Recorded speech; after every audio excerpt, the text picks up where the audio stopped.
করিনি, স্টার্টই করিনি। যাই হোক, আজকের পেশেন্টটি একটি ইম্পর্টেন্ট পেশেন্ট, বাংলাদেশের থেকে এসছে, খুলনা জেলা থেকে। পেশেন্টটি 6 মাস ধরে ডিসেন্ট্রিতে ভুগছে দুর্গাপুজোর পর থেকে। একটু জিভটা দেখাবো, একটু জিভটা দেখি। এতক্ষণ ভিডিওই আমি স্টার্ট করিনি। জিভটা ইমপ্রিন্ট রয়েছে, ক্লিয়ার টাং, ময়েস্ট টাং। অনেক অ্যালোপ্যাথ, হোমিওপ্যাথি, অনেক ডাক্তার বাংলাদেশে দেখিয়েছে, কেউ কিছু করতে পারছে না, পেটে ঘুরঘুর আওয়াজ হয়। এখন ব্যাপারটা হচ্ছে, আমার কাছে এসছে বাংলাদেশ থেকে যে একজন ডাক্তার দেখাই ট্রিটমেন্ট হওয়ার জন্য, তাই তো, যে যেন পার্মানেন্টলি একটু ঠিক হয়।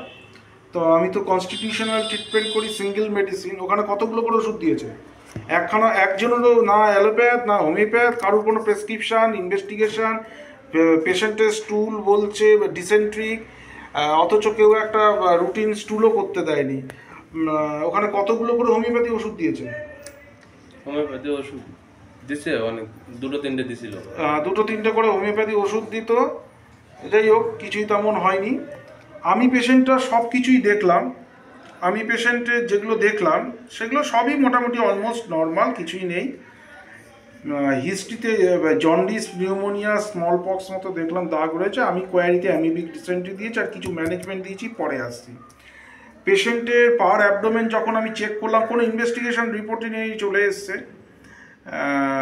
Nothing abnormality detected. আমি আম্বিলিকাল রিজনেও কোনো পেন দেখতে পাইনি, এছাড়া স্টুলিং, ডিউরিং স্টুল কোনো পেন টেন কিছুই নেই।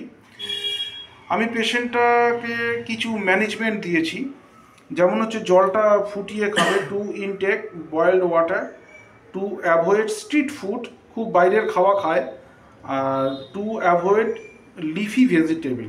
অর্থাৎ যদি অ্যামিবিক ডিসেন্ট্রি হয়, যদিও আমি হাতে তেমনভাবে কোনো সাড়া পাইনি যে ক্রনিক অ্যামিবিক ডিসেন্ট্রির যে সিমটমগুলো, আর ছেলেটার মুখটুকুও তেমন আমার মনে হচ্ছে না। ইনভেস্টিগেশন রিপোর্ট নেই, তাও আমি অ্যামিবিক ডিসেন্ট্রির ক্ষেত্রে, আপনারা যারা এগুলো দেখতে চান, আমি ভিডিওটাকে স্টিল করছি। আমি কি ম্যানেজমেন্ট দিতে হয় অ্যামিবিক ডিসেন্ট্রিতে, সেটা আপনারা নোট ডাউন করে নিতে পারেন। এটা সবার ক্ষেত্রেই এই same management.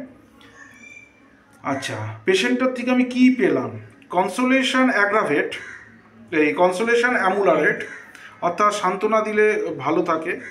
Sympathy for others, chilly patient, প্রচণ্ড ঘামায়, specially head, tendency to take cold, thirst, প্রচুর জল তেষ্টা, মাংস খেতে ভালোবাসে, স্পাইসেস। আমি ক্যালক্রিয়াকাপ ইন 50 মিলিসিমেল স্কেল অফ পোটেন্সিতে আমি প্রেসক্রাইব করেছি, এবং সবার প্রেসক্রিপশানে কীভাবে আমার ওষুধ বানাতে হবে আমি ইনস্ট্রাকশান দিয়ে দিই, ফার্মাসি লিখে দিই, এবং কিভাবে খেতে হবে সেটা লিখিয়ে দিই, এবং দেখিয়েও দিই। এখন পেশেন্টটি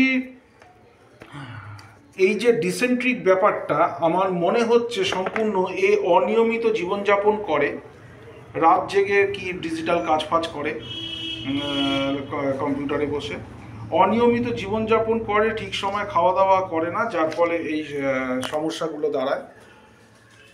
এখন সেখান থেকেই অল্প অল্প অ্যামিবিক ডিসেন্ট্রি, কারণ জল ঠল এগুলো কোনোটাই ওদের ভালো কিনা, ওইখানকার ডিপ টিউবওয়েলের জল খায়, ডিপ টিউবওয়েলের জল খাও তো, ডিপ টিউবওয়েলের জল খায়, যার ফলে ওগুলো ভালো কিনা, গ্রামের থেকে এসছে, যার ফলে ওখানকার পুকুর, শাকসবজি, নদী এগুলো সবই ঘেরা। অ্যামিবিক ডিসেন্ট্রির কিংবা এমনি ডিসেন্ট্রি যেটা, তার মেন কারণগুলোই হচ্ছে মুখে হাত দেওয়া, তারপর হচ্ছে জল থেকে, তার তার এই অ্যামিবিয়া মানে অ্যামিবি মানে হচ্ছে অ্যান্টামিবা হিস্টোলাইটিকা, এর কজেটিভ অর্গানিজম এই অ্যামিবিক ডিসেন্ট্রি, অ্যান্টামিবা হিস্টোলাইটিকা।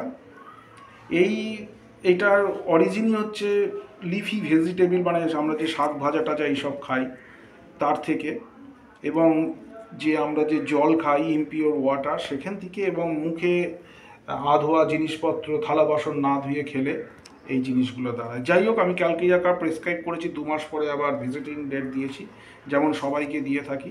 পেশেন্টের কতটা উপকার হলো, আর কিছু ম্যানেজমেন্ট বলে দিলাম, ঔষধও বলে দিয়েছি, ওষুধ নিয়ে নেবে বাইরে কোথাও থেকে। এখন ব্যাপারটা হচ্ছে এই হচ্ছে টোটাল কেস হিস্ট্রি, যে ডিসেন্ট্রি কীভাবে, যে আমি জানি বলছে তিতা 20 ফোঁটা 25 ফোঁটা করে খেতে বলেছে। আমি জানি কুর্চি, আর্টিস্টা ইন্ডিকা, মার্কসল, এইসব যে যে ওষুধ আছে সেইগুলো সব তারা প্রেসক্রাইব করে বসে বসে। কিন্তু আমার কনস্টিটিউশন এই যে আমি কতগুলো সিমটম পেয়েছি প্রেসক্রিপশনে পরিষ্কার করে আমি লিখে দিই, তার উপরে এই মেডিসিনটা আমি প্রেসক্রাইব করেছি। 50 মিলিসিমেল স্কেল অফ পোটেন্সিতে প্রতিদিন একটা করে ডোজ মাত্র 6 বার করে ঝাঁকিয়ে খেতে বলেছি। এই হচ্ছে আমার prescription. Thank you very much.